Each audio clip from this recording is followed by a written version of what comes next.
Does everybody have a beverage just in case we get dry? Hello and welcome. Hydration. Hello. This is From Day One, and this is a webinar entitled Fresh Ways to Boost Your Employee Value Proposition. Please welcome Steve Koepp, founder and chief content officer of From Day One. That's me. I'm Steve Koepp, and this is our forum on corporate values. Welcome to our webinar, in which we'll be exploring an engaging topic, fresh ways to boost your employee value proposition. Earlier this month, we looked at how best to manage a remote workforce and also what our companies might look like in the near future. Today, we're looking at what makes a business or another employer, like a big organization, like a city, a great place to work. At this moment of crisis, a lot of workers are probably feeling fortunate just to have a job. But at the same time, the culture and values of an employer are on display like never before. Workers will be asking not only if a company is a great place to work, but is it a safe place to work, both physically and psychologically. What are the right benefits to support them? How do employers maintain efforts to be diverse and inclusive? Before we dive into the answers, we would like to thank our partners, Kintone and Shaker Recruitment Marketing, for making today's webinar possible. Kintone is a teamwork platform with a visual application builder that enables organizations to effectively manage their data and workflows for better collaboration.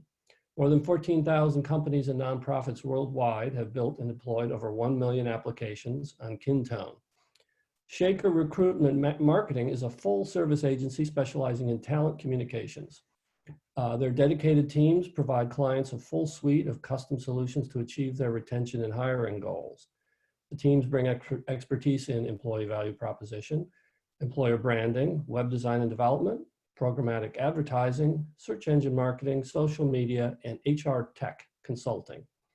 The employee value proposition, of course, creates the strategic foundation for all HR and talent acquisition marketing activations.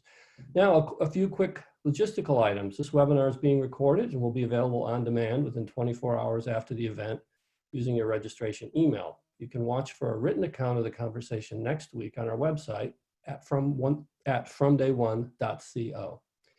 At 3 p.m., we will have a Q&A session, so please start submitting your questions around that time using the Q&A button at the bottom of your screen. And now I would like to introduce our moderator, journalist Lydia Dishman, who reports for Fast Company on tech and leadership and has written for CBS Money Watch, Fortune, and the New York Times, among others. Okay, Lydia, over to you.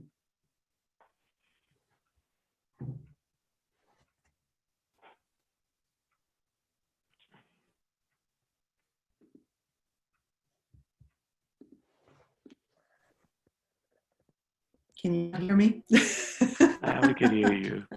Awesome.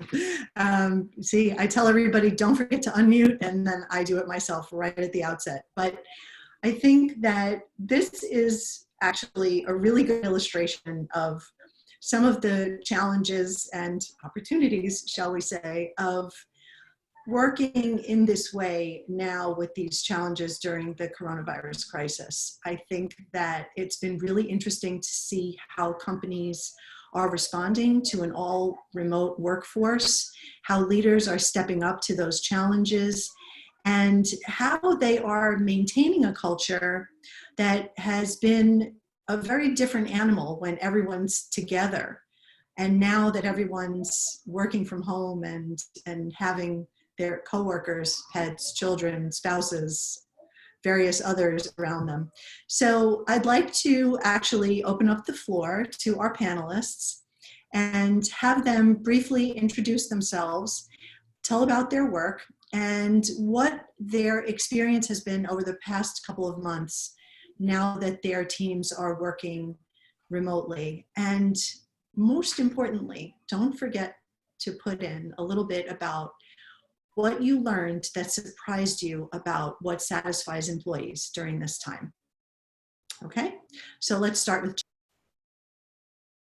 Hi, everyone. Thank you.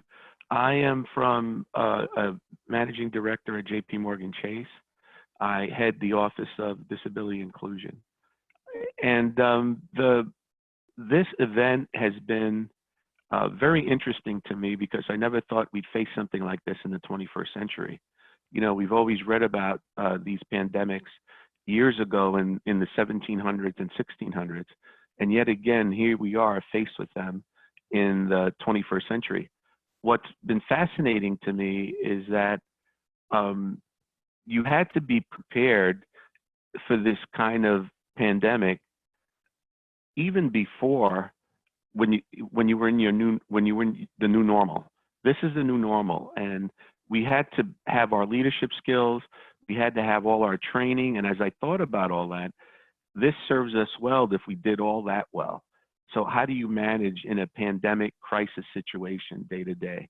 And I think that the short answer is, and we could explore it more, is that if you plan for crises, as I did while working for IBM and now JPMorgan Chase, you go into that mode where you were trained and think about, well, how do you account for your people?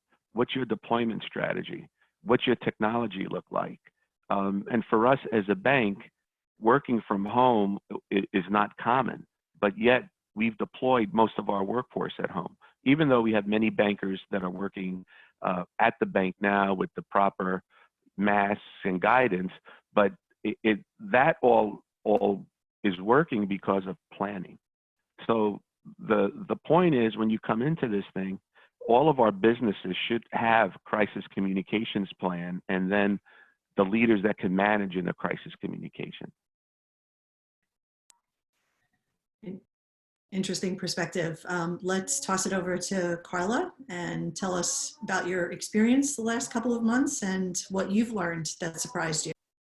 Yeah, hi team. It's a pleasure to join this session. It's so relevant at a time that we're all managing through. I lead the global talent acquisition practice with Cisco Systems. And to just even think about how this COVID-19 global pandemic, like nothing we've ever experienced before, it's forced us not only as employees, but as humans to rethink our behavior, our leadership, and our resiliency. The popular term that we're familiar with, that work-life balance phrase, it now has a new meaning, right? Am I right? From a family perspective, I have two sons, 15-year-old freshman in high school. I've got a 12-year-old sixth grader, my two boys. And now I'm the teacher at home. I'm distance learning with them. I'm having to help them integrate into these different platforms of online learning, Google Classroom check-ins, submitting their work online. So that's the new norm, on top of managing my daily schedule, leading my team, and to the topic here, how we're doing this from a mobility perspective. Also from a personal setting, we've had some changes. My family's dealing with leukemia. So how do I visit him? How do I help him with his treatments now that we cannot be with or chaperoning as we've done before? So it's that new norm. And as leaders, if we think about how we pivot quickly, acknowledging demand, and yet thinking about our responses deeper than ever before to keep our teams connected, strong, and focused on the work ahead. And to acknowledge the question about what I've learned, wow, it's been a shift. I'm now focusing on crisis support and areas I can lead change, such as how my immediate priorities are changing, what priorities am I leaving behind, which are being brought to the forefront, how do I encourage my team to stay agile and look ahead, how am I empowering my team, how do I serve as that example, that mentor, and how I'm thinking about leading my respective team post-crisis, how we look at the future of work and adjust to this new normal. With our current day-to-day, it's different now. So the core of what we do as employees, it remains the same. In our roles, we deliver innovation, we support our employees, we work together, and as global teams, we drive these incredible results, and we care for our communities around the world. So while we're physically distant, our employees are becoming more united, more focused on what we need and do what we need and where we need to make a difference right now. Awesome. Yeah, perspectives definitely shifting for sure, even as some things remain the same. Fidelma, let's go over to you now. All right, hello everybody. I'm Fidelma Butler. I'm with Zendesk. Zendesk make customer service software, so we enable the relationship between our clients and their end customers. And I'm responsible for our talent and organization development community of expertise. So we are the team that are really focused on the future of Zendesk and how we get there through leadership, org design, engagement, talent management, and so on and so forth. So particularly busy time for us. To answer your question, Lydia, about something that has surprised us, I think it relates to what Karla was saying about employees really uniting. We decided early on that we were going to run our usual engagement survey during this time, and we're doing it every 6-ish weeks. And we're tracking that data. And in our very first survey, our data was through the roof. Our employee engagement skyrocketed. Our effectiveness of our managers as rated by their employees was probably the most surprising. That one went up significantly. And you wouldn't expect that, right? It's a crisis mode.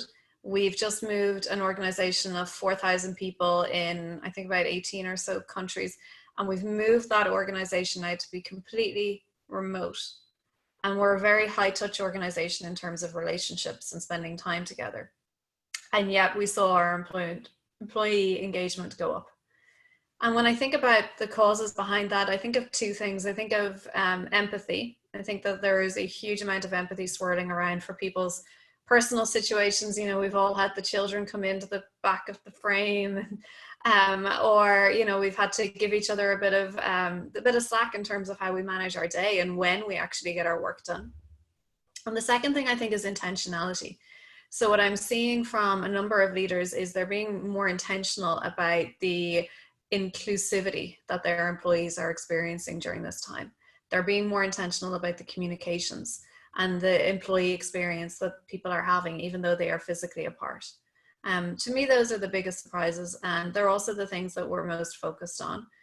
We do see that people are struggling with work-life integration, no surprises there.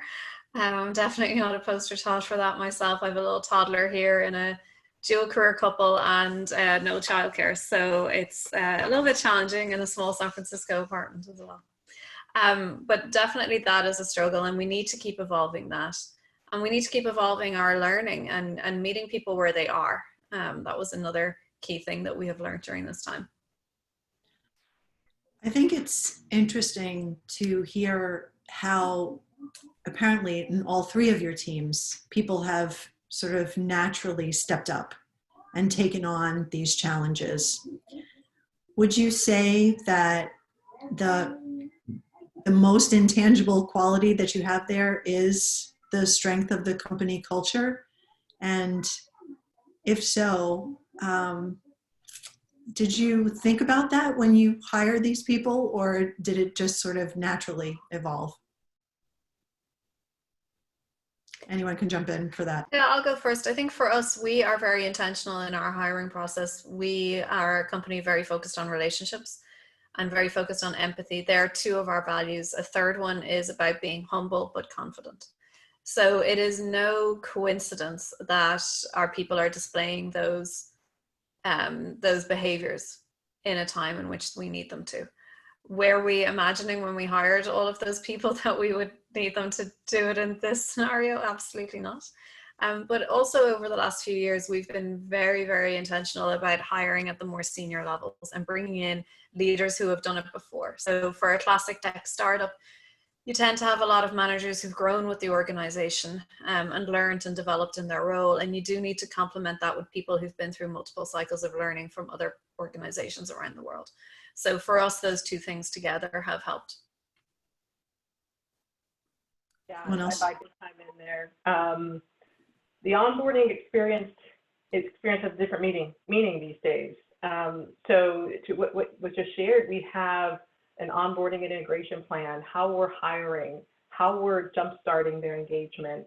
We do a lot of acquisitions at Cisco. So when you think about culture fit, role-related knowledge, do they have that leadership capability? And that assimilation and integration is key. So we focus on that plan, role clarity, and support. And that whole concept of increased engagement is huge.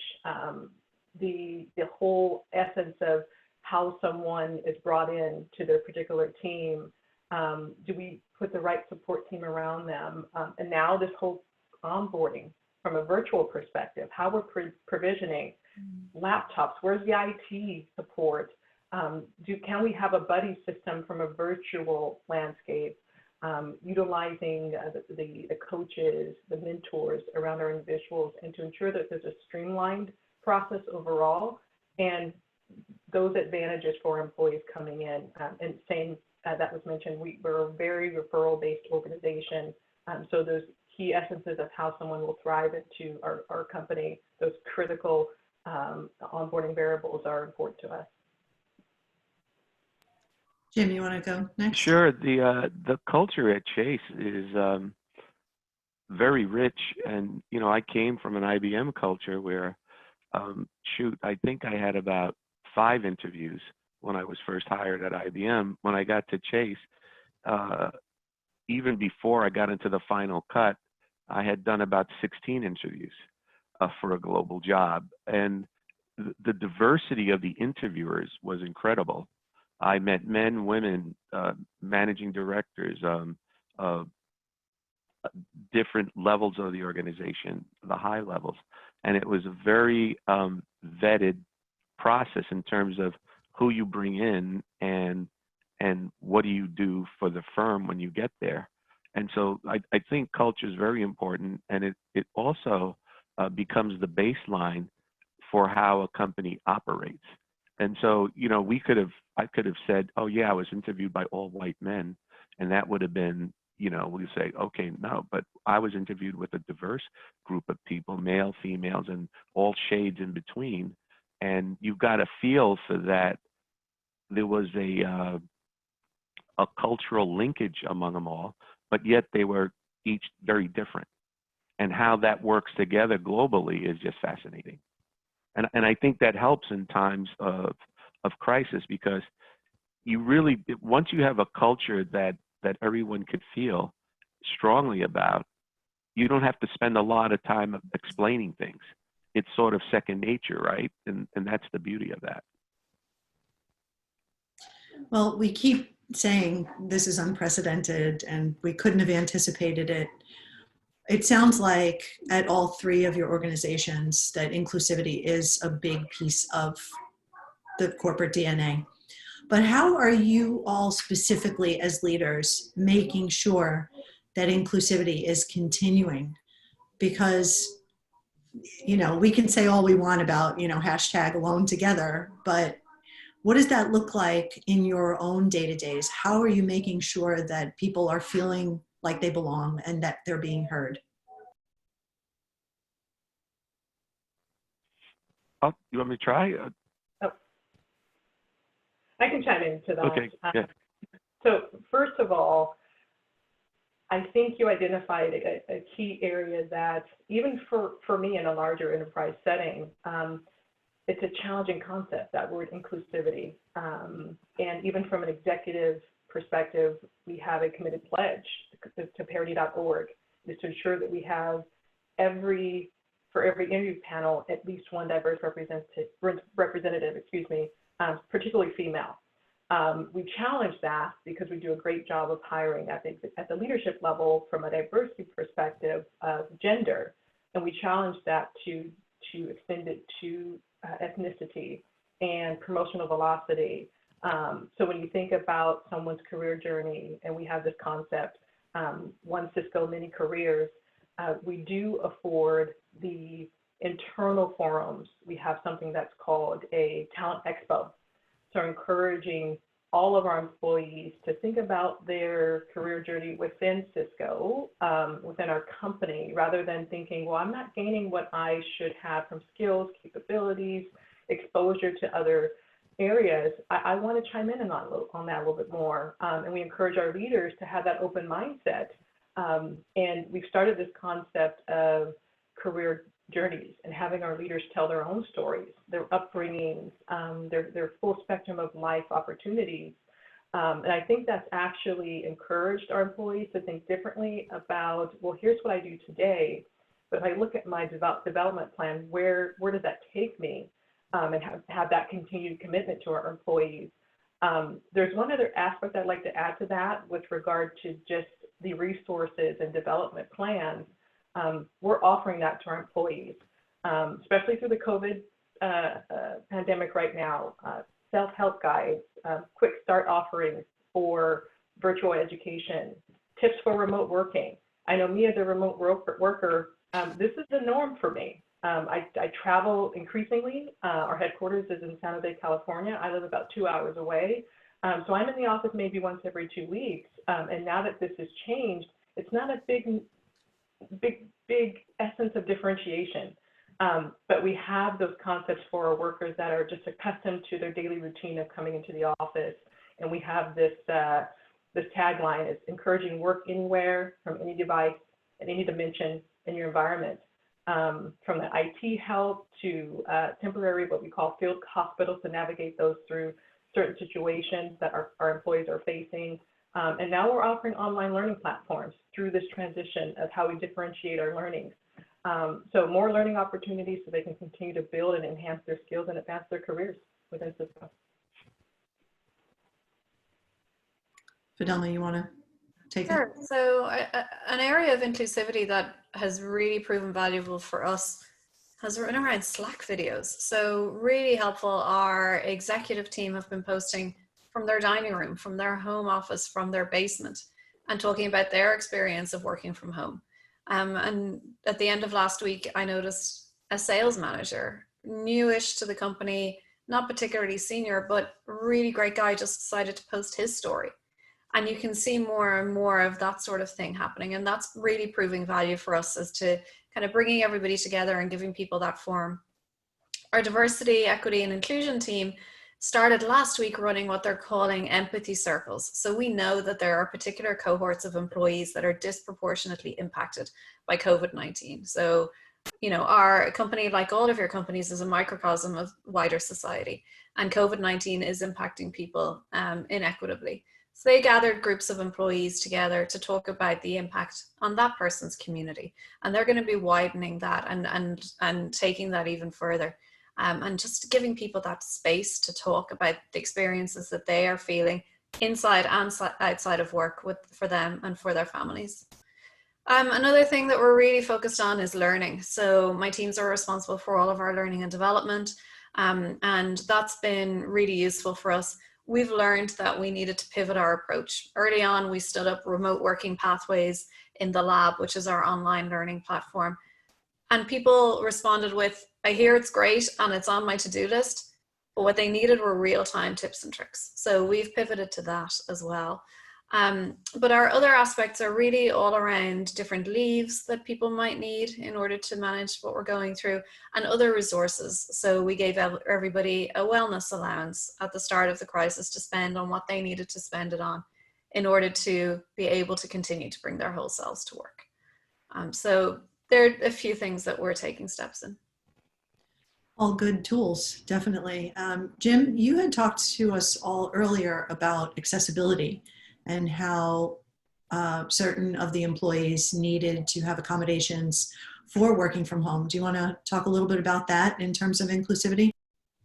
Sure. As part of our move to allow people to work from home, we had to start thinking about the folks that had accommodations at the firm and what we would do if they had to work from home, as they did. And normally, most of our teams work in the office based on for those of you that may bank with Chase or want to, we're very secure in terms of protecting your assets with us.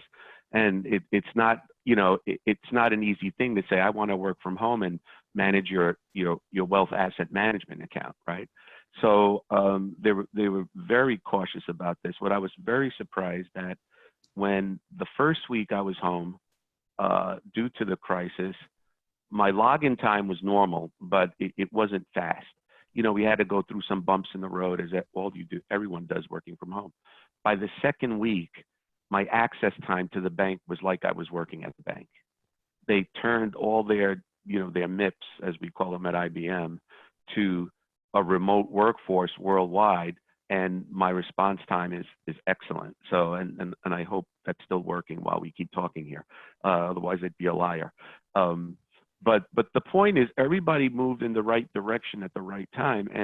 And to your point earlier, it has to do with how the culture is built, right? So And at the end of the day, I think I've been around a long time, right? I've been at IBM for 30 years. I'm at the bank for 5. So I've been around a long time. And I spent 15 years in diversity at IBM as a communications marketing rep. Diversity is hard work. Diversity has to constantly be fed. You just can't say, okay, we've got the right number of women, we've got the right number of blacks, we got the right number of disabled. It doesn't stop there. Diversity is really about, how do you treat people equitably and give them the foundation to become leaders in a business. Too often, diversity is seen as just hiring. How many did you hire here? How many did you hire there? My measure of diversity is not only how many did we hire, but how many did we move into leadership positions? How many did we move into the upper echelons of the business? And that's where the work comes in. And that goes on, including in times of crisis. One other point I want to make is that we took a few people off of our accommodations team and had them manage COVID cases. So because of our skill set and the folks that work under my team, we were able to handle all kinds of requests, asks for help, ability to get to doctors, nurses, surgical masks, and we were running triage cases for some of our people. And so we really are in that mode about who needs help, how could we get help to them. So I'm answering a bunch of the questions and comments that I've heard from my colleagues here.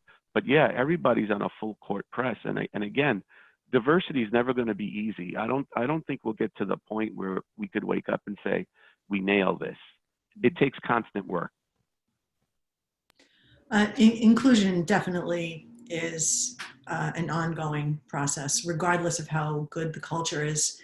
I think the other thing that is ongoing, and you really can never stop trying, is engagement. And so part of the reason I asked that earlier question was to see how you all have shifted in your engagement. I know Fidelma said, that the scores on your employee pulse survey were quite high, but I'm really wondering also, while people are making allowances for working from home, working with kids who are doing distance learning, or small, very tiny ones with no childcare, or having to manage with disabilities in the home, how are your managers, your teams making sure that employees still know what's expected of them? It's very easy to kind of say, okay, we'll just kind of relax the rules a little bit, but the work still has to get done. So what does that look like in your all day-to-day? So for us at Zendesk, we have been very clear with our employees that we are in the first of 3 stages. We are in the crisis stage. Then we, as a society and an economy, are going to go through a rehabilitation stage, and then we'll enter into the new normal sometime next year. And for this crisis phase, we've asked our employees to take a look at, but ultimately set aside, the OKRs that they had for the period that ends at the end of June. So through the first half of the year. Close out anything that's easy to close out. But for what they focus on a day-to-day basis, we've issued some company priorities from our CEO and reinforced by his team. And we are asking people to be laser focused on those. And that involves starting certain things, continuing certain things, and stopping certain things. So no matter what the piece of work is, everything is being evaluated right now to see, is it worthwhile doing? And this is live and moving fast. In the last few days, we've stood down some org design work in my own space that we do need to do, but it can wait. And frankly, the answers that we were probably going to come up with might not be the valid answers in a few months' time, because things are moving so fast at the moment.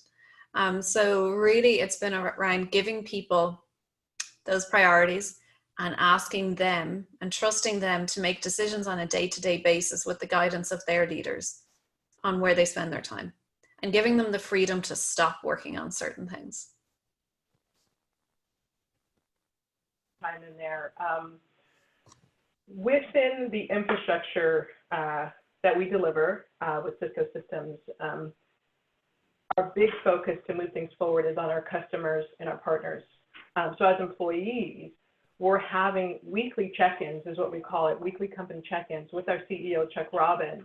And the first 3 agenda items are you safe? Is your family healthy? How can we help?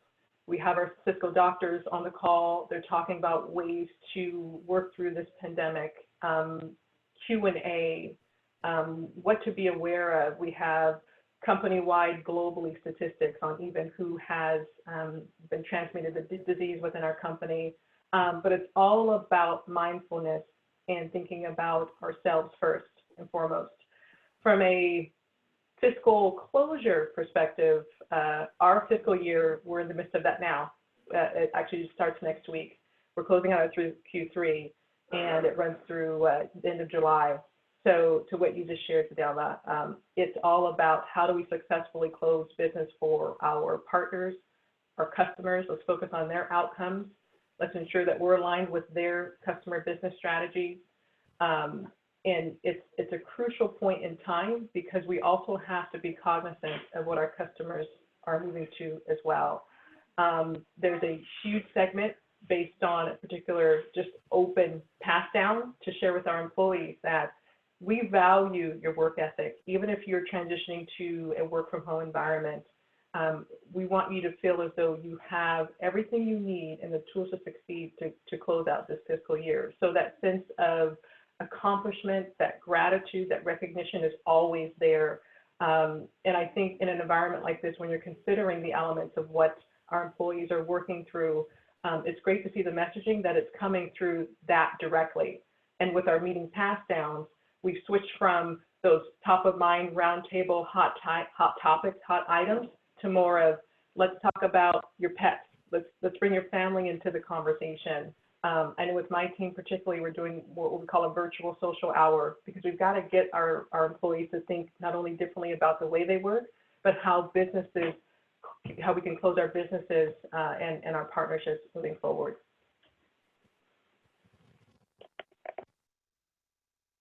Jim, do you want to add to that? I think that, I think we're doing everything most companies are doing. I think what I've been impressed with lately is that, the banking industry is really, and, there's a lot of opinions about banks, but I like to focus on the good stuff. But our bank, for example, is helping distribute funds coming through the packages to help the unemployed and to make sure people get their checks and they're deposited right. We worry about fraud in terms of making sure people get their money and that they're not locked out, that they're not losing their mortgages. So this, our company, although we're on lockdown in some ways, are still working to enable our society to move forward, even around the world. And so I just think that all of our businesses, from what I've heard so far, we have reach that goes beyond just our employee base. We worry about our customers equally as importantly as we worry about our employees. And we've got our bankers are going in to approve offices where they sit 6 feet apart in order to conduct business around the United States and around the world to make sure that funds are moving to the right people at the right place. And our philanthropy organization is helping organizations in tens of millions of dollars, trying to keep people afloat. So I think that this pandemic either brings out the best of us or the worst of us. And I think we're hearing a lot about what we're all doing where it helps most of us. I don't think that, and I feel privileged to be in a corporate job rather than a retail job. I know how hard those guys are having it, right?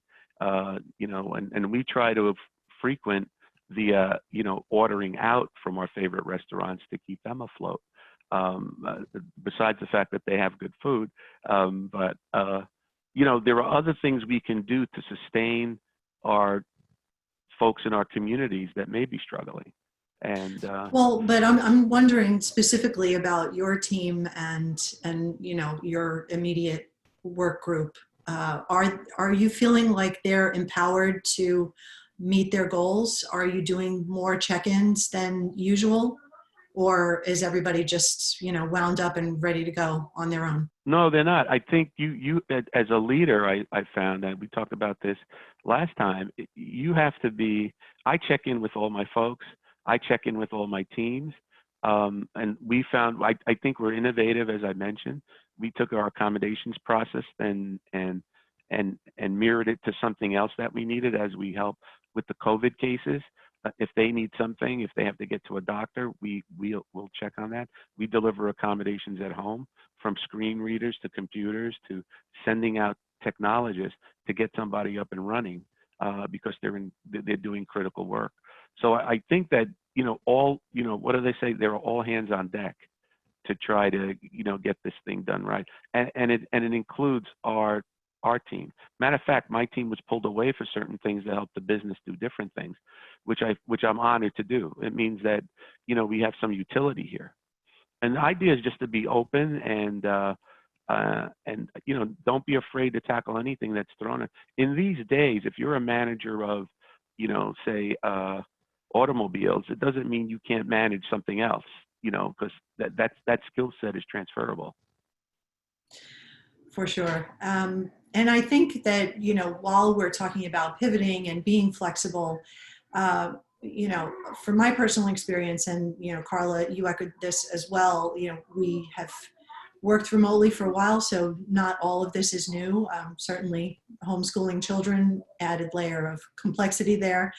But I've noticed that even in my organization, but, through my friends and whatever, people are saying, I'm actually working longer hours, whether that's due to there's nothing else to do, or you're swapping what time you used to spend commuting to sit and answer emails or whatever. The point is that people are working on average more hours, I think, in general. So how are you specifically talking to people to tell them it's okay to step away, that, an 8-hour day is enough? Yeah, I think that's exactly what is on the agenda for us, at least with my team and as a company. And it's one of those chat box items. And to your point, I've changed the way that I deliver my meeting agenda. I've also created what's called a COVID-19 change circle. So to point you raised, Lydia, it's the norm for some of us, but we've got the questions around, well, how do I operate effectively when I feel like I can't even unplug? And this work from home thing, it's only been 3 years for me. I was in San Jose working in the office every day, long days, face to face, and we moved to this area with our family 3 years ago. So I've already transitioned to the interface of using infrastructure, collab technology, which is now the norm. But there are many across my team, respectively, and around the company, that this whole concept it's just nerve-wracking. And within that change circle, it's a safe place. We're talking about ideas that people have, their thoughts, how do we gain different perspectives. I call it, this is the good, the bad, the ugly show. And when you think about the different connection points you're making and people can relate, and I always pose a question, how are you feeling? Where are you in this change curve? And some of the feedback was around this mobile worker concept. It's a new environment, new workings, and then there are those that are the existing mobile worker, and they're sharing their best practices of being able to space out their calendars and say, hey, for this hour period, every couple of meetings, I'm actually taking out, if it's the hour for lunch or 15 minutes. And we're seeing these things that are called the virtual exercise connections. And I don't even know where it's coming from. Some random corporate mailer is putting 15 minutes on our calendars every Wednesday and Friday to encourage that you step away. And they have these examples of not just sit-ups, but other creative ways that you can do your workout, so to speak, without having to leave and go to a gym and have access to those different types of equipment. But getting back to how do we work in this agile environment now and stay on top of the new and different things? Time management is huge. In our broader company meeting, we're actually circling around now the concept of, well, do we block out officially 2 to 3 hours in the middle of the day as a company to say, we know you are working around the clock. Let's stop. Let's focus on our families. Let's get a break and come back. And there's even a concept that we're talking about 4-day work weeks. So we're putting in the 12 to 16-hour days already. Why don't we have a traditional day off through working in this kind of change management perspective? And that whole concept of the abnormal is now the normal. Can we go back to what we had is another question that comes to mind. And I think what resonates most is we've shown that we're capable of successfully operating in a new environment and working through change. So how does this change the future of work and how we know it? There's a sense of excitement as well as anxiety for some people that are looking transition to how they operate successfully and being able to manage through time, meetings, family, and bringing in that balance of family and priorities is what I'm focusing on with my teams for sure. Let me reframe this slightly before we move on to someone else answering it. Just in that same vein, are you having more one-on-ones with people to give them the opportunity to express their concerns about their scheduling? And, you know, if so, what does that flexibility look like? Fidelma. Sure. So I'm definitely having more one-on-ones, but not necessarily formal calendar one-on-ones. And this has been a big learning for us. Zoom fatigue is real. Everybody is tired of looking at the screen and maintaining the level of concentration that being a contributor on a video conference takes. And so for me, it has been around just more frequently, hey, hope you're doing okay. I've had members of my team travel between, say, their parents' house and come back to their own home, checking in. How did that go? How was that journey? Was that okay? Do you have what you need? Constant messages like that. Those one-on-one quick check-ins have been more important, frankly, than the one that's in their calendar. And to talk a little bit more about that, the meeting fatigue and Zoom fatigue is definitely real. We are looking at as an organization on how we might try to give people the tools and tricks to overcome that and to try to have a day where we discourage meetings as much as possible, particularly internally. We're going to be issuing some guidance in the next couple of days, asking people to look at things like your bi-weekly or every 2 weeks meeting. Could that be every 3 weeks? Whatever check-in it is that you have with somebody, would it break if you moved it to every 3 weeks? Probably not. Yesterday, I canceled a long-running one-on-one that I have with one of our employment councils. Her and I have met regularly every couple of weeks for the last 4-ish years. But in recent months, with changes in both of our roles, we haven't had a meaty enough of an agenda for it. So now we just catch each other and we know each other is there for each other as we need to. So we're asking people to look after their mind and body in that way as well, so that they can get up and stretch. You know, the speedy meetings, if you use Google Calendar, the 25 and 50-minute meetings, like all of those little things are really important. Yeah, I want to add one. We started a cocktail hour on Fridays via Zoom. Everybody brings a drink or whatever they want to drink.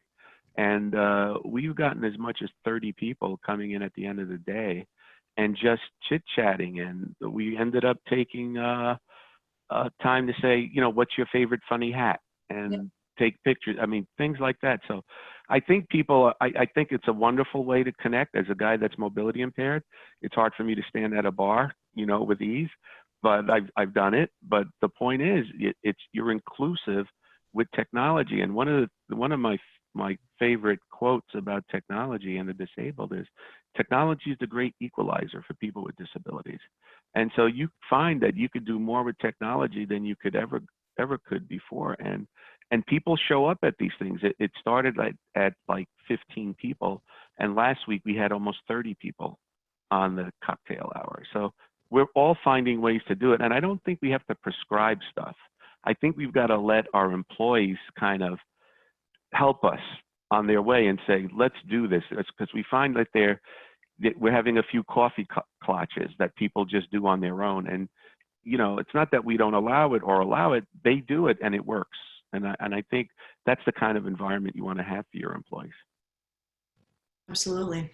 Before I piggyback off of that and go on to the next question, I want to give Steve a little opportunity to give us a word from our sponsor. Excellent. Hi, everyone. This is Steve Kep. I'd just like to remind anyone joining our webinar midstream that we're from day one. We're exploring fresh ways to boost your employee value proposition. Our sponsors are Kintone and Shaker Recruitment Marketing.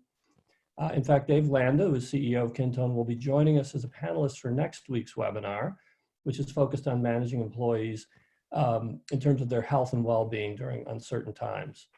So we're touching on it today, but that'll be a deeper dive. So as a reminder, start getting your questions ready. In about 15 minutes, we'll begin our Q&A session. You can send them in, you probably know, but on the Q&A button on the bottom of your screen, and we'll start in a few minutes. So now back to you, Lydia. Thank you. So technology, the great equalizer. I would argue that COVID-19 is becoming the great equalizer just because we are seeing how different people rise to challenges in a radically different way. And so with that in mind, I was also thinking about mentoring and leadership development. Mentoring, I know, has both formal and informal places in different organizations. And I want to stick with the informal because a lot of these things are bubbling up naturally, organically.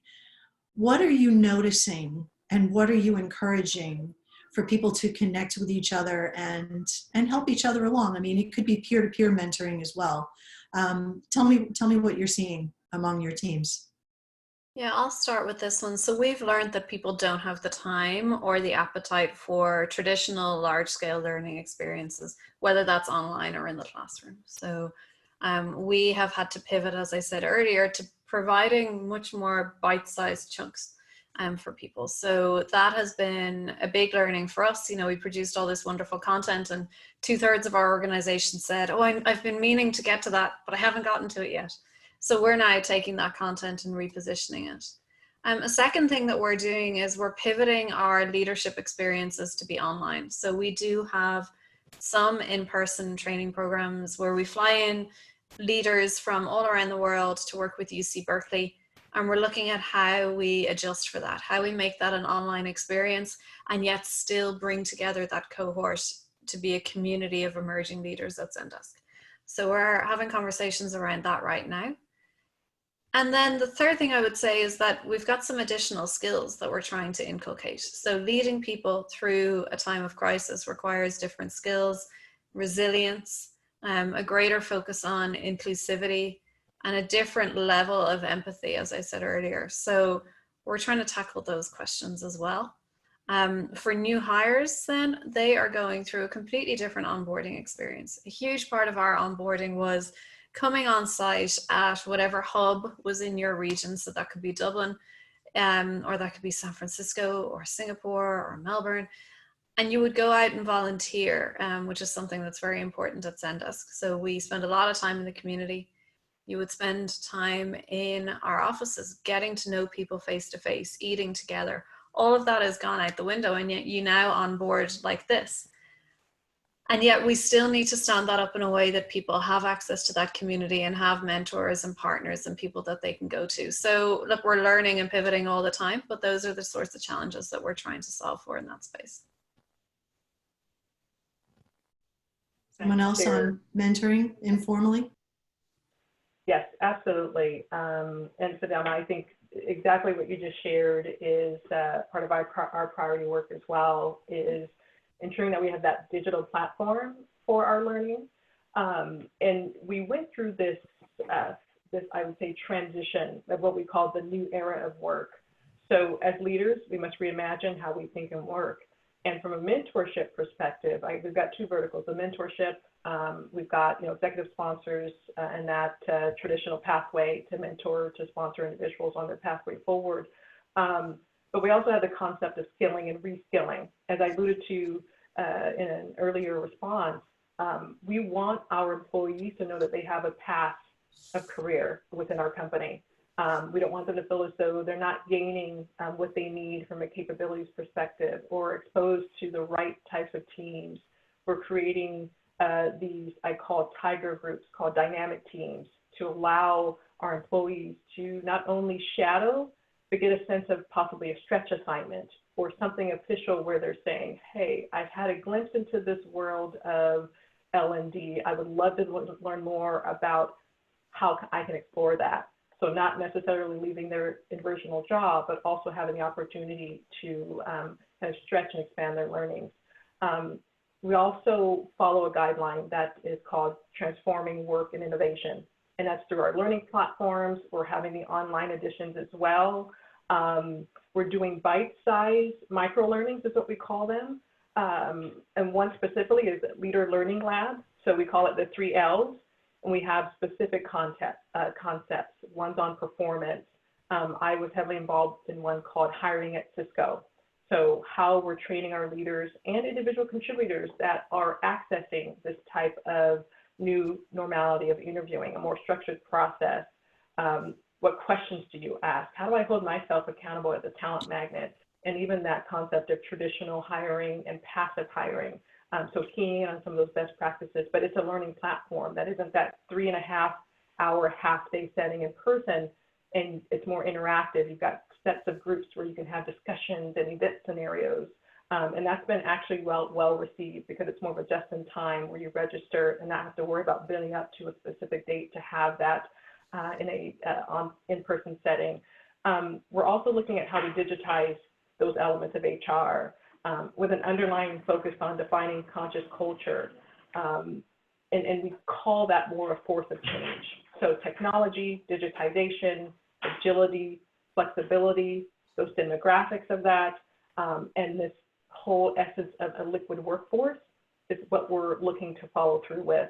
Our managers feel as though they can be mentors, they can impact teams, they can lead teams, but we're also focusing on individuals and their pathway forward as well. From a diversity perspective, because that's a complete priority overall from a company standpoint, we're looking at smaller initiatives like our INC action plans, which are aligned to each of our organizations. How are you developing your employees? Are you looking at promotional velocity for that particular population? And we've got a sponsorship called the multiplier effect. So me as a leader, can I bring someone underneath my wing that is cross-functional, could be in any other organization, and have that learning environment, the exposure to different things, different concepts, different learnings. So we're encouraging more of a digitized approach to it, but also looking at more smaller settings and micro learnings from a learning and development play.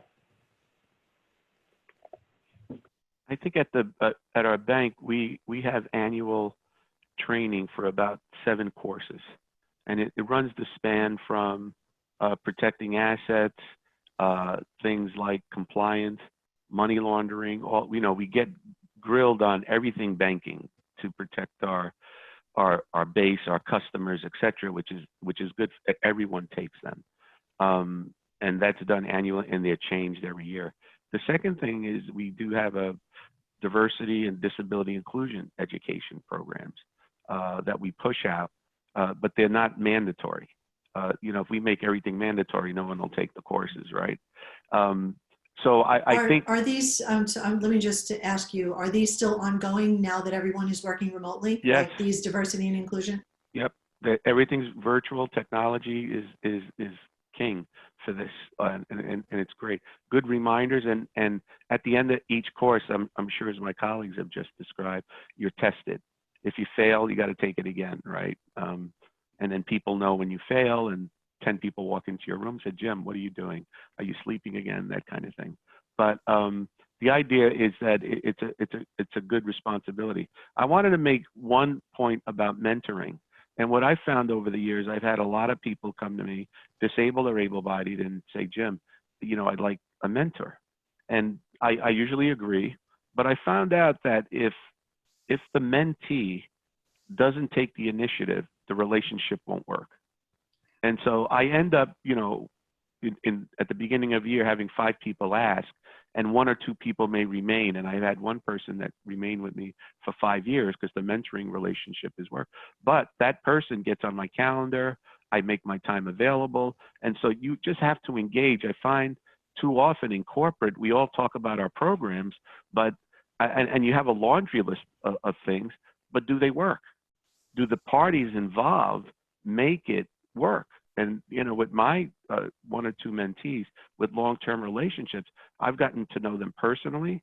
We talk about real problems. I'm actually able to help sponsor them if they want to move for another job. But once you get to know people, that cultivates the richness in the business. It's too trite today that I'm seeing. We have all these programs, but not many people avail themselves of it to their fullest, as well as they can, to the extent possible. It just doesn't work, and it's a learning that I had because I watch my people that ask to become in a mentee relationship with me. I take them very seriously because it's my time and their time. And speaking of that time, are you noticing that you are recognizing and rewarding employees differently for whether it's just speaking up in a meeting or a job well done, meeting a KPI? Has that changed at all now that you're all communicating via electronic channels? I think, no, I don't, look, some managers do it better than others. This is not a natural for people.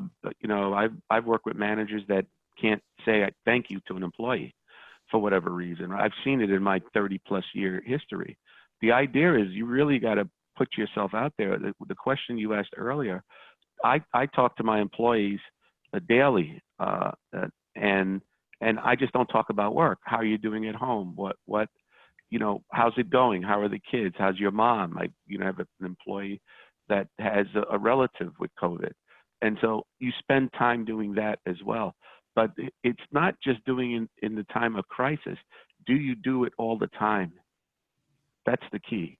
I just want to make that clear. We're singling it out now, but this should be on all the programs that my colleagues have talked about should be ongoing and that high touch to get that employee base motivated and welcomed and valued and just thankful that they're doing the job for us. That's how you keep this thing going. Well, I completely agree with you. I just have been hearing through the course of my reporting that even just the way that people sign emails is changing.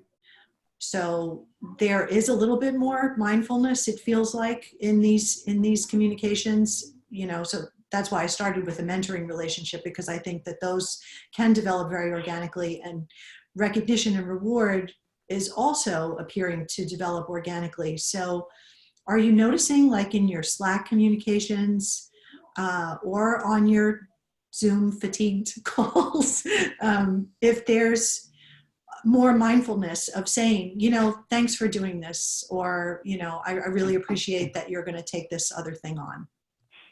I can't say that I've seen it increase specifically. Maybe it has, and I haven't been paying enough attention. I will say that we are looking at how we can overhaul feedback as an organization. Feedback is a constant, ongoing, anytime, any direction thing. And like many organizations, we are looking to really try and inculcate that culture.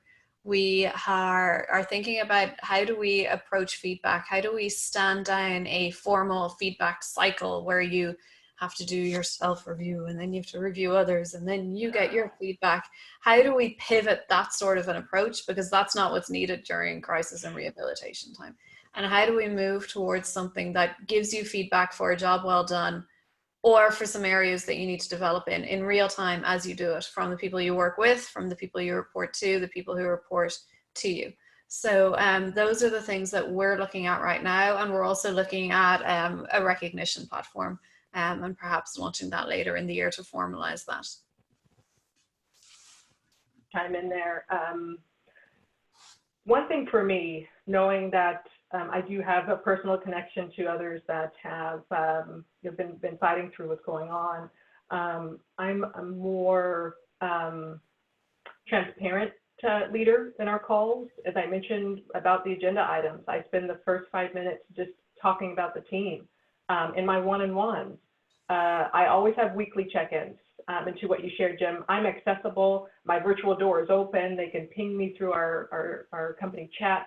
But I always encourage my team to share their thoughts. We're all being resilient right now. We're staying focused on things that really matter and putting energy where it's most needed. If it's your health, caring for your families, I always encourage my team to give back. So there's always a need right now. We do have an online recognition platform. It's called Connected Recognition. We have certain, I would call categories. So our motto in HR is benefit everyone, connect everywhere. And we live that. So we're able to not only recognize for that particular effort or accomplishment, but it's also escalated to their particular direct manager, or shall I say recognized, where they can add another stamp of appreciation to that. So that's well. In our team meetings, we have recognition spotlight. So I make sure every week that if it's a particular area where they've just completely shined, or if it's just helping someone else, we always have this motto of team aspect and the connection of teams to move forward. I want that prevalent. And in our check-ins every week, there's a platform that we do use that's consistent across the globe, and you enter your strengths, what you liked and what you loathed. So what was not so well that week? And we as a manager have the opportunity to have that interaction away from the one-on-one. So we create that safe space, and it's, oh, I wanted to share this with you, and this is what I'm going through in my life right now. So it gives me an opportunity to make that personal touch.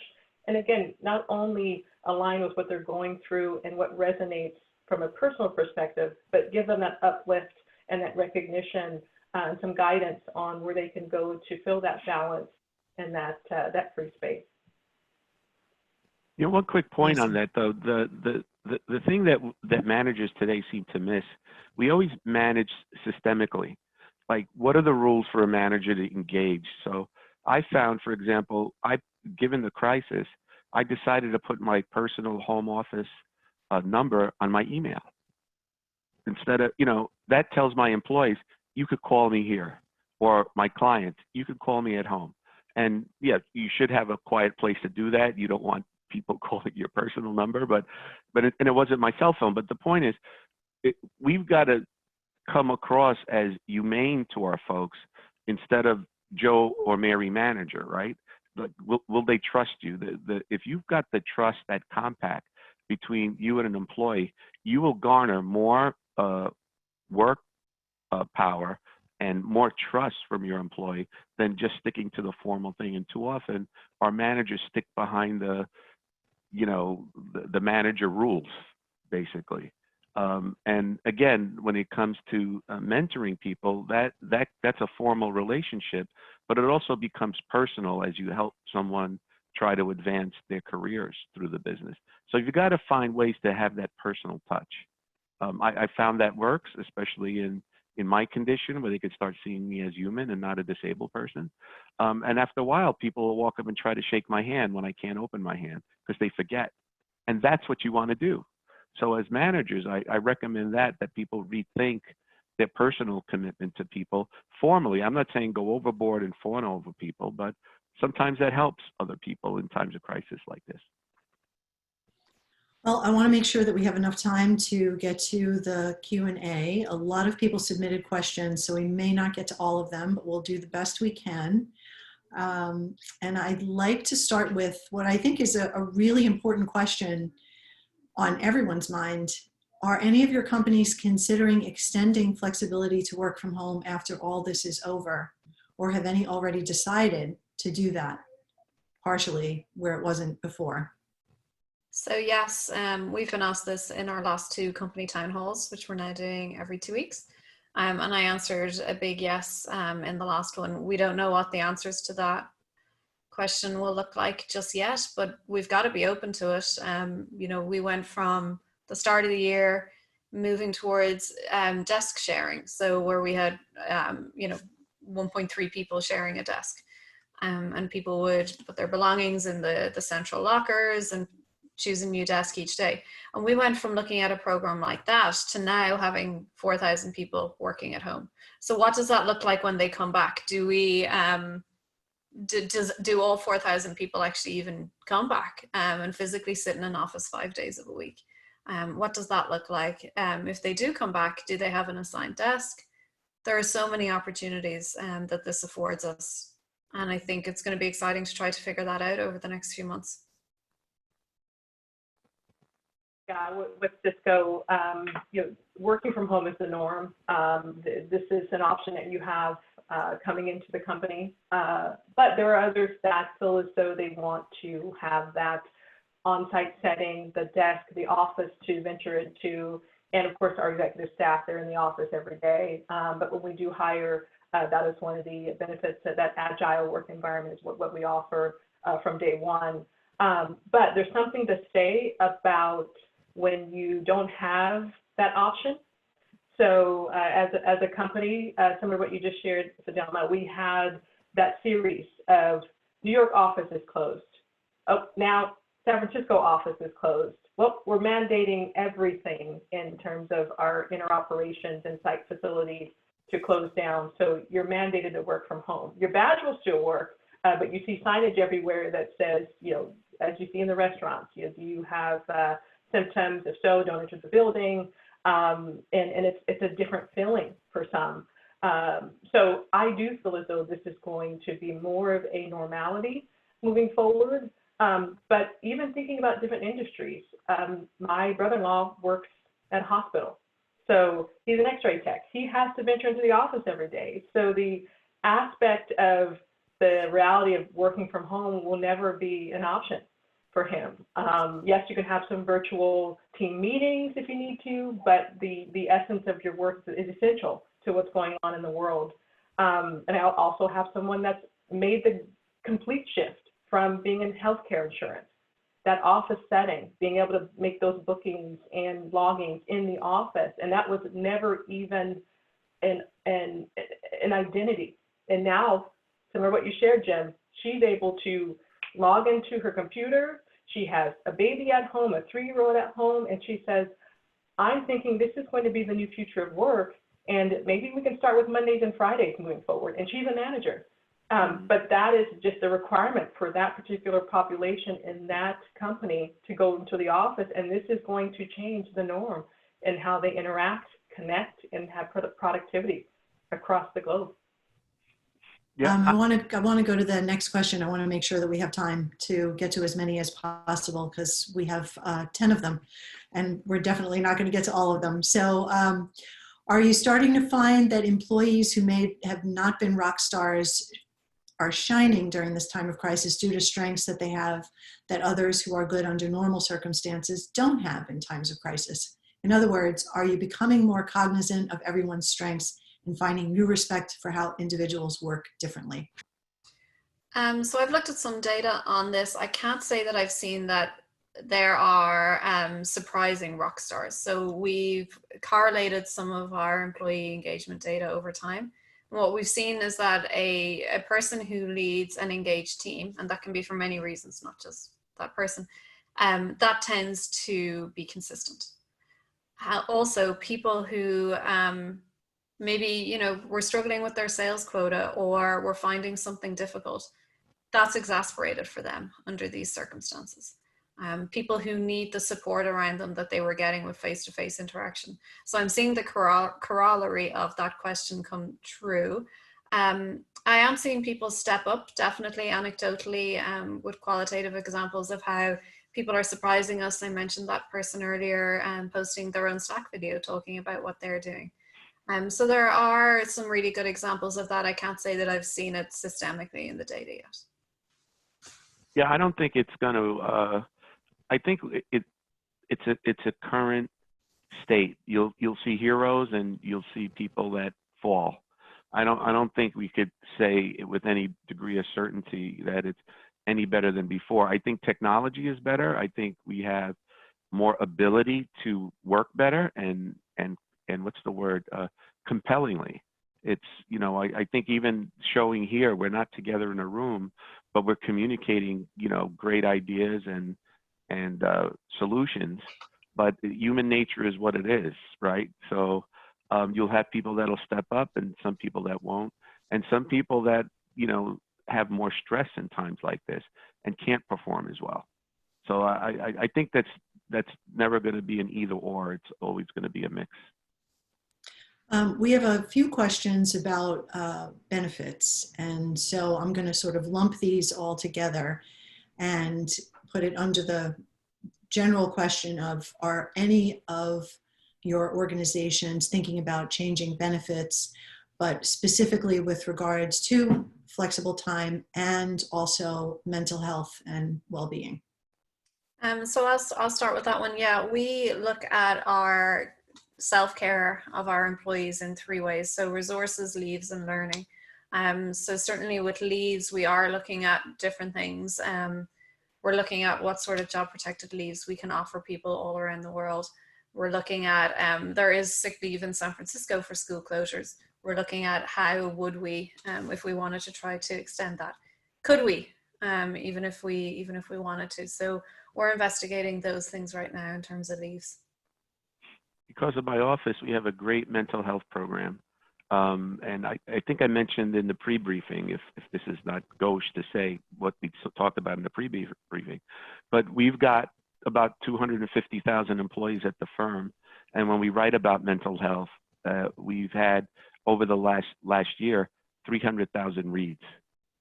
So that means everybody has a mental health issue or people are reading it more than once. But the point is, we've created a culture around disability inclusion and mental health that has made it more comfortable, which is what our goal was. So I think we're having some progress there.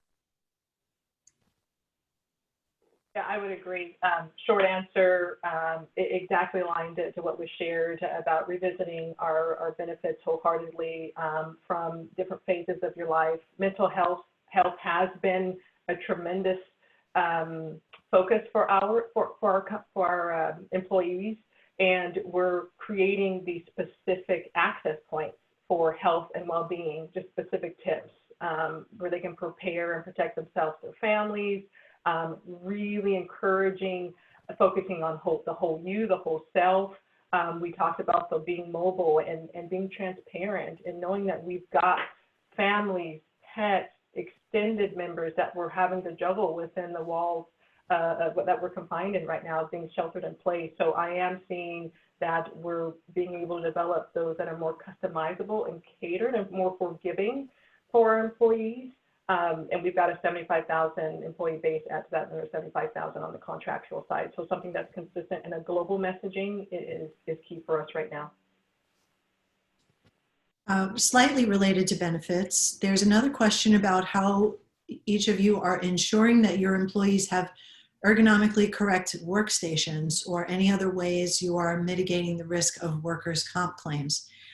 I don't know if we can really get in the weeds about workers' comp because that's not quite the right forum, but I do know that most people do not have ergonomically correct seats in their home offices, even if they have home offices. So how are you all working with that? I can take that. I manage the accommodations program at Chase, and we manage the ergonomic program within the bank. And as I mentioned earlier, we've taken that to assess what employees will need to work at home because they're mandated to work at home. We feel we have an obligation to entertain that and see what we have to provide to help that employee through their wellness activities, or whether they need a sit-stand device, a special chair, any kind of accommodation software, screen readers, etc. So we do look at that, but it goes through a vetting process with our legal teams, our medical teams, and our technology teams, because we not only have to provide it, then we have to make sure they can install it at home, which is a lot more difficult when you're dealing with households as opposed to corporate structures. But that we do that as well. Yeah, we provided an allowance, as I mentioned earlier, and that could be used on an ergonomic chair. And then for IT-related equipment, we gave people a list of preferred IT pieces of hardware that they could purchase, headsets, mice, right, for example, and they could expense those back in. Likewise, a one-stop shop As I mentioned, our tagline, working from anywhere, any device, any dimension. We have resources available. One, we have our community connection internal intranet that they can navigate to have self-help guidelines and IT immediate assistance. As I mentioned, not only the IT help, but temporary field hospital, as we like to call it, to navigate through these situations and that many of our employees are facing, including being ergonomically correct. So we have all of that afforded in real time and assistance for all of our employees. Yeah, one point to note is that, 5 or 6 years ago, these kind of requests were not prevalent. Because of OSHA and the ADA and people getting back to work, able-bodied people are benefiting from the needs of the disabled, given the assistive technology people need, whatever it is. As we age, we get, we have the ability to develop a disability. And so it's less intrusive now, and it's less embarrassing, and people are open about, we've come a long way, I think, in 10 years or less. It's pretty good. I have two somewhat related questions here about hiring and recruiting. And the first one does deal with changing recruiting process, particularly to be more inclusive to people with disabilities. And is this time changing the way that you recruit people who are who do have disabilities? And then the other one is how your messaging is changing to prospective candidates. Any advice to organizations who are in a hiring freeze to keep future and prospective candidates engaged? So Jim, why don't you start with the recruitment process, and then Fidelma and Karla can answer the one about advice to organizations who may be on a hiring freeze. Sure, we've made it a point to advertise externally through our engagements, the web, at anything where we could have that reach. We've hired since I've been here, 4,100 people with disabilities around the world. And they all come in through our websites, except for some of our developmentally disabled people that we hire, who get paid standard rate for the jobs that they do. And we're very proud of that number, and we've hired those people around the world. They're qualified to work here. They get the right training, and we have the accommodations program was built up to have their accommodations as soon as they got in the job. So that's a very deliberate process, and that this whole work around disability inclusion is bolstered by the firm's standards and policies. So we wrote the policy and standard for the managers to say, you have permission to hire people with disabilities. You don't have to guess about this. Just hire the best qualified candidate. So it's going very well. I want to expand it, and we want to do a better job. Is that the first part? So I handle that for you guys, right? So yes, you did. So now the second part, just to refresh, is any advice to organizations who are in a hiring freeze to keep future and prospective candidates engaged?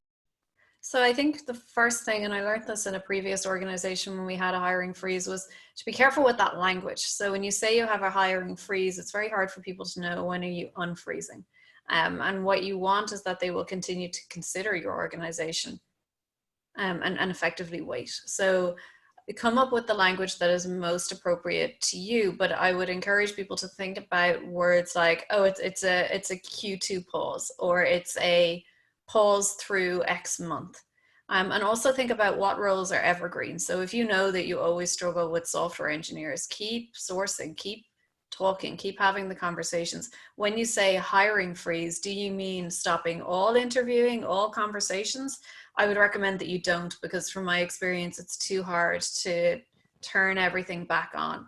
It's a hiring freeze in the sense that you're not making offers and starting people, but you can certainly keep having the conversations. I think that's very, very important. And I think for us, it's just, we just have to be more intentional about how we demonstrate our culture to people during this time. So we are still hiring, absolutely. And so those people are interviewing, having never come on site to the organization. And I have someone joining my own team in a few weeks who will have never been inside our company. So making sure that we're showcasing our culture is really, really important, so that they can make the right informed decisions for them as well as for us. Yeah, that was well stated. I would align there as well. Messaging is key. I know for us, we're just re-envisioning the whole candidate experience in general. When you think about how they interact from day one, that's now completely disrupted, I'd like to say eloquently. So we've got teams that are coming up with those very creative ways and how they do feel impact, how we can give them a sense of our unique brand, culture, and have that inclusive mindset as well, considering, hey, what are they working through? Why are they even looking for their next career move? And I also think that when you consider having a hiring freeze, you've got to be sure that you've got a way to continue to interact with those candidates as well. Don't make them feel as though they're in a black hole. At Cisco, we're going through a hiring pause. So if we think about the differentiated way of the provisioning, onboarding, background checks have had a pause at one point. So we're batching our candidates and working with our hiring managers to stay engaged. We have an internal system called the Talent Network. So for those silver medalists that may have not gone forward, when we're thinking about a hiring pause, it's how do we continue to engage and keep them interested? Because let's face it, they've got a number of opportunities that they want to understand. Will I fit? Is this the role for me? Where's my connection point? And we're also encouraging for those higher level roles, our actual hiring managers staying engaged and having, if it's just an exploratory conversation, and let them know, hey, this is what's going on with regard to our technology, our innovation, or moving forward. Even though we've got this pause going on, we want to be sure that we stay engaged and that you're important to us. So that messaging is huge. And staying social. I don't know how much you invest in your social platforms. That's big. How many do you push for different tweets? Or we have a motto, hashtag We Are Cisco, showing that personal touch and letting people know that, hey, we're still moving along. We're just having to act in a different way and move things forward to where we do want to have that connection point, but also understand that you're going to make impact with us. We want to encourage you to apply to us and just help us move along together and stay encouraged. Yeah, one quick thing on that. We are looking at virtual recruiting internships now, given the way that, we're not sure what's going to develop over the summer, but instead of bringing people in like we used to, our teams are working on programs that will maybe shorten the 10-week internship to 6, but virtually. And they're creating programs around that now. So, what crisis is the mother of invention here. So it's pretty exciting. Okay, we have just a few minutes. So I want to give you all the opportunity to do a lightning round for this last question that I'm going to ask you. It's a person asking for advice. They are a small finance company. They have about 20 people in their Denver office. They did not get any communication from the leadership team during this time at all. The CEO is against remote work, so all of the employees just took the initiative and are working from home. So the question is, and remember, we're going to lightning round it, so keep it brief. They want to know, how do we as employees tell our CEO to give us better communication and allow all these changes to help his employees out? I would tell them directly, pick up the phone, send a letter and say, hey, boss, love working here, but these working conditions are not working for us. Please help us. Just be direct. I would suggest trying to find somebody who the CEO does listen to. So maybe that's somebody on the board or on the leadership team who has a head start because the CEO already trusts that person. This doesn't sound like a high trust environment. So I'd like to try and find somebody who already has that person's trust and who you can give your messaging and your feelings to, and that person can try and influence the CEO. First reaction is, where's employee relations involved in this conversation? Where is HR? You want to feel as though you have that open space to be able to articulate that. And just what Fidelma and Jem shared, have someone that you feel as though not only can be a mentor, but someone that you can be open and transparent about. And maybe it's even forming a particular task force and sharing more about, well, here's what we're feeling, that how we can move forward and be A, productive, B, make impact, but also have that that honest conversation. I think that's key. Karla, you're so nice. I'd love to work for you. I just barge in. I just like, boss, we got to talk. You know that. These are for other employees. I'm trying to understand the dynamics. That's what I live by, is be open, transparent, and direct. Absolutely. Mute.